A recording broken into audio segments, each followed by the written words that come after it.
Stepney's visit to Sir Topham Hatt's railway was coming to an end. "We shall miss you," said Sir Topham Hatt. Then he turned his attention to all the other engines. "My railway is very busy, and I'm pleased with you, but you need help.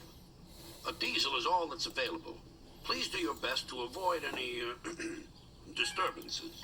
"What does that mean?" whispered Duck. "That means this diesel is difficult," snapped James. And he was. The diesel surveyed the shed. "Not bad. I've seen worse. At least you're all clean." The engines glared. "It's not your fault, but Sir Topham Hatt should scrap you. At least you're all clean." The engines glared. "It's not your fault, but Sir Topham Hatt should scrap you and get engines like me. A fill of oil, a touch on the starter, and I'm off. No bother, no waiting. They have to fuss round you for hours before you're ready." The engines were furious. Next morning, they held an indignation meeting round the turntable. "Disgraceful. Disgusting. Despicable. To say such things to us," cried Duncan Douglas, "is to teach him a lesson we'd be wanting. Now how do we do it?" Their chance came sooner than expected. The diesel was purring comfortably. An inspector watched a fitter making final adjustments. The wind tugged at the inspector's hat. The diesel was ready. "Look at me, Duck and Stepney. Now I'll show you something." He rolled proudly toward his coaches. Then it happened.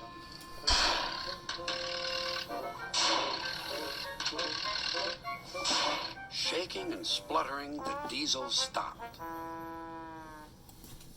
Meanwhile, the inspector was looking for his hat. The diesel seethed with fury as Duck and Stepney pushed him back to the shed. "My hat!" exclaimed the inspector. "You sucked it through your air intake."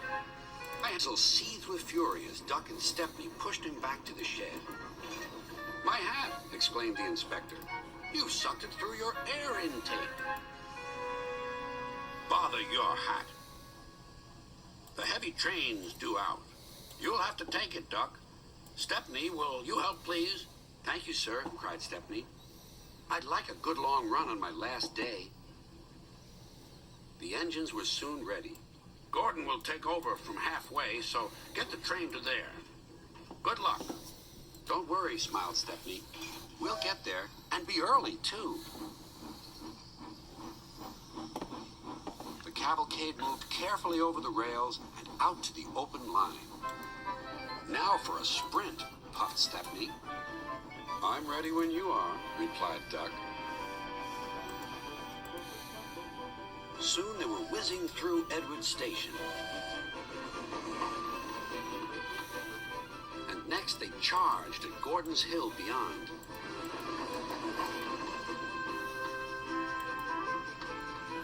They felt the drag of the heavy coaches here. It was hard work.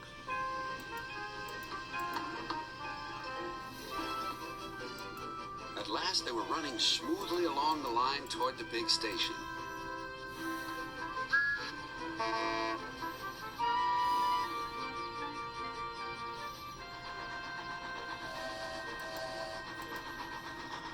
"Hello, you're early," said Gordon. "That's one in the headlamp for old Diesel."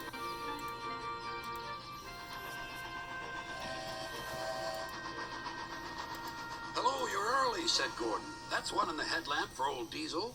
James says he's sick as boiler sludge and sulking in the shed. Serves him right for saying we're out of date." And Gordon chortled away. Next day, everyone came to say goodbye to Stepney. "Come back and see us soon," whistled the engines. "And you are always welcome on my Bluebell Railway, too," replied Stepney. Then he puffed away.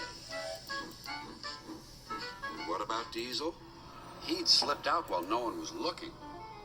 But he left two things behind: a rather nasty smell and a battered bowler hat. Well, no one was looking, but he left two things behind. A rather nasty smell and a battered bowler hat. Stepney's